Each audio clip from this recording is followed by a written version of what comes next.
उपसभाध्यक्ष जी, मैं उन सदस्यों में हूँ जिनकी अपनी राय है कि यदि चुनाव समय पर हो जाते तो सत्ताधारी दल के पक्ष में होते और आज देश में तरह तरह की भ्रांतियाँ भी उत्पन्न न हुई होती। मैं श्री खुर्शीद आलम खां की बात से भी सहमत हूँ कि आज यदि चुनाव होता तो इस चुनाव का निर्णय सत्ताधारी दल के पक्ष में ही जाता, लेकिन फिर भी मैं नहीं कह सकता कि किन मित्रों की राय से यह निर्णय लिया गया कि चुनाव की अवधि 1 वर्ष के लिए बढ़ा दी जाए।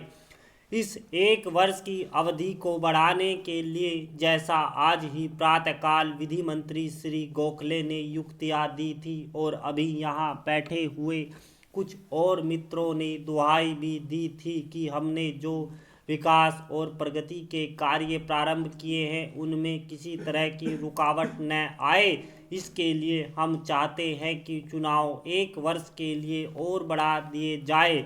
लेकिन मैं अपने मित्रों से हृदय पर हाथ रखकर यह पूछना चाहता हूं कि जो लक्ष्य आपने विकास का तय किया है, जो गति है और जो सीमा तय की है, क्या 1 वर्ष उसके लिए पर्याप्त है? चुनाव का 1 वर्ष बढ़ा दिया जाएगा तो सारे विकास के लक्ष्यों को आप पूर्ण कर लेंगे, या 1 वर्ष और बढ़ा दिया जाएगा तो प्रगति की अंतिम सीमा तक पहुंच जाएंगे? मेरा कहना यह है कि उसके लिए तो 5 वर्ष भी पर्याप्त नहीं है। जिस गति से देश चल रहा है और हमारी सरकारी मशीनरी चल रही है, वास्तविकता यह है कि पिछले 1 वर्ष में तो हमने कुछ दाग बेल लगाई हैं, कुछ रेखाएं खींची हैं, कुछ लक्ष्य निर्धारित किए हैं जिनकी ओर हम चलना चाहते हैं। उसमें कुछ अंशों में सफलताएं भी प्राप्त की है, लेकिन हमको इस सत्य को भी स्वीकार करना चाहिए कि उनमें सबसे बड़ी सफलता आर्थिक क्षेत्र के अंदर प्राप्त हुई है। हमने जो मुद्रास्फीति पर नियंत्रण किया है, जो विदेशी पूंजी को भारत में केंद्रित करने के लिए कुछ व्यवहारिक पग उठाए हैं, वह सराहनीय हैं। हमारे देश में कृषि के क्षेत्र में जो प्रगति हुई है, या दूसरी जो शिक्षण संस्थानों में अनुशासनहीनता आ गई थी उस पर किस प्रकार का नियंत्रण हुआ, निश्चित रूप से इसकी सराहना करनी चाहिए। सभापति जी, संसद एक राष्ट्र का मंदिर है। मेरी अपनी इस प्रकार की कल्पना है कि राष्ट्र मंदिर की पवित्रता बनाए रखने की जिम्मेदारी संसद सदस्यों की है। इस मंदिर की जितनी पवित्रता और स्वच्छता हम बनाए रखेंगे, उतनी ही राष्ट्र की श्रद्धा इस राष्ट्रीय मंदिर में जीवित रहेगी। इस पवित्रता और स्वच्छता को बनाए रखने का दायित्व हमारा है। हम अपने व्यवहार से, हम अपनी वाणी से इसकी स्वच्छता और पवित्रता की रक्षा करें। पीछे कुछ इस प्रकार की कल्पनाएं भी हुई और ऐसे दृश्य भी देखने में आए जो इसकी स्वच्छता और पवित्रता को नष्ट करने वाले थे। उदाहरण के लिए मैं यही कह सकता हूँ कि संसद में अनेक अवसर ऐसे भी आए जो इसके विरोधी थे। विरोध भी सभ्य भाषा में किया जा सकता है, इसके लिए किसी प्रदर्शन की अपेक्षा नहीं, उसके लिए गाली गलौज की आवश्यकता नहीं, उसके लिए अभद्र व्यवहार की अपेक्षा नहीं जो राष्ट्र की गरिमा के प्रतिकूल है। इसी दृष्टि से मैं यह चाहता हूँ कि वह सभ्य भाषा, पवित्र प्रदर्शन और सभ्य व्यवस्था जो संसद सदस्यों के लिए अपेक्षित है, उसका दायित्व हमारे ऊपर विशेष रूप से आ जाता है। और मैं यह चाहता हूँ कि इसकी रक्षा के लिए हम जो भी अधिक से अधिक आगे जाकर कार्य कर सकेंगे, वह हमको करना चाहिए। सभापति जी, आप संभवतः परिचित ही है, मैं प्रारंभ से ही अपने देश की राजभाषा हिंदी का एक भक्त रहा हूँ।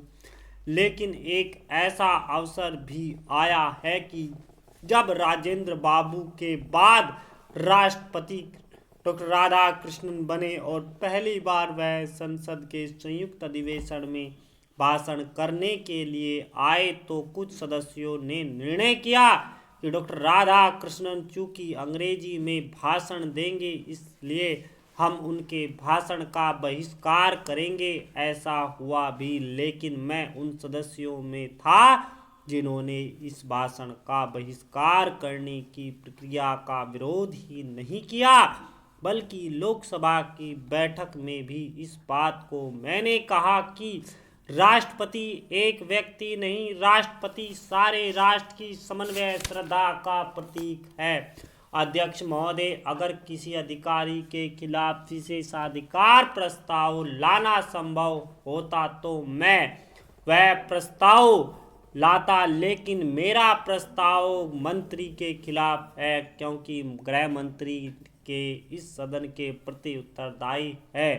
गृह मंत्री को स्वीकार करना चाहिए कि उन्हें अंधेरे में रखा गया और अंधेरे में जानबूझकर रखा गया था या अनजाने में। इसका निर्णय विशेषाधिकार समिति कर सकती है, इसका निर्णय संख्या के बल पर नहीं किया जा सकता।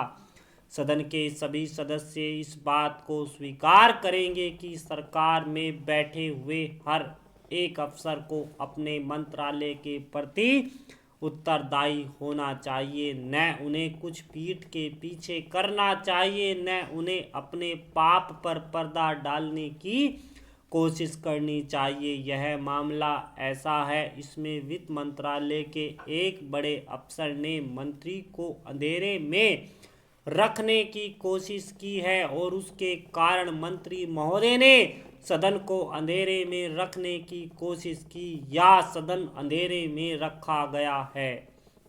अब यह कहा जा सकता है कि जो कुछ किया गया वह आगे की संभावनाओं को देखकर किया गया। मैं इस बात से सहमत हूं कि अगर केंद्र कर्मचारी यह समझते हैं कि मध्य प्रदेश में कोई परिस्थिति पैदा हो सकती है जब विधानसभा को भंग कर दिया जाए, राष्ट्रपति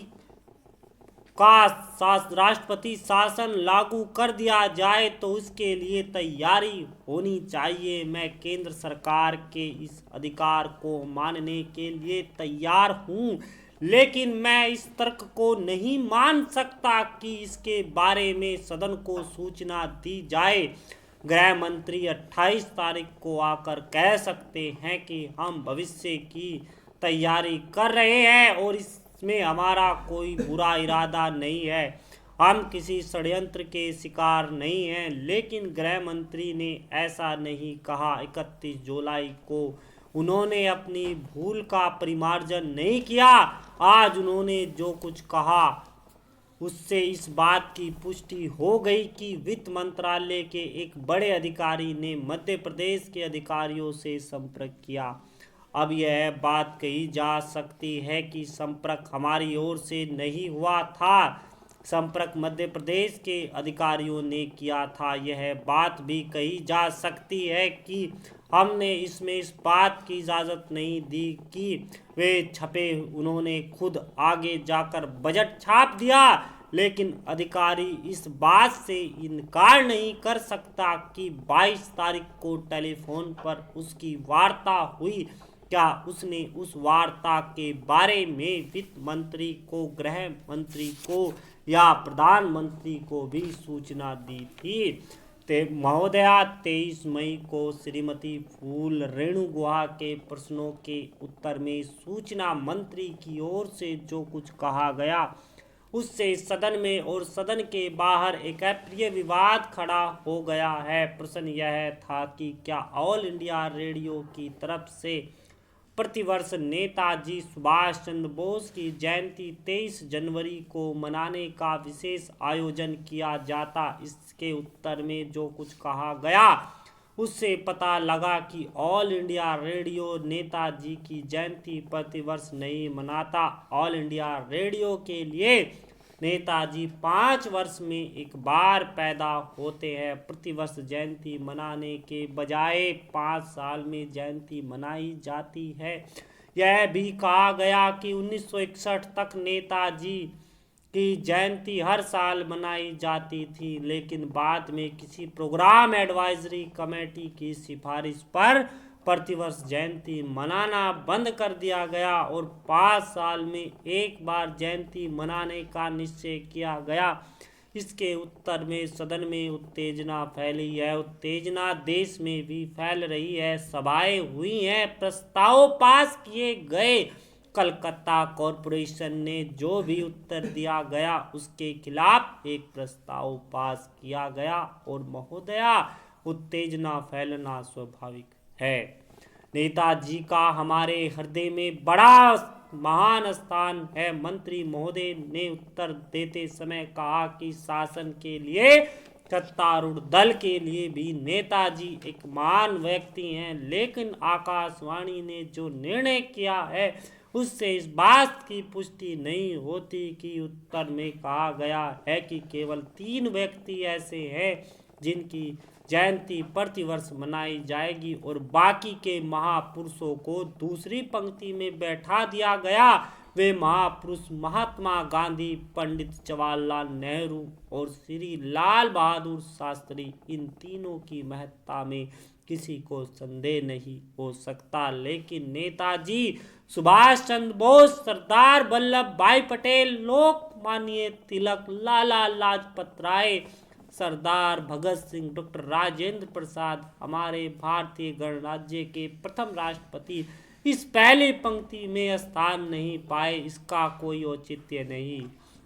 ऑल इंडिया रेडियो को इस तरह नेताओं का वर्गीकरण नहीं करना चाहिए, मगर मुझे ऐसा लगता है कि ऑल इंडिया रेडियो को अफसोस है कि हमारे देश ने इतने महान पुरुष क्यों पैदा किए। अगर महापुरुष कम होते तो मामला सरल हो जाता, लेकिन इतने अधिक महापुरुष हमारी भारत माता ने पैदा किए कि ऑल इंडिया रेडियो मुश्किल में पड़ गया।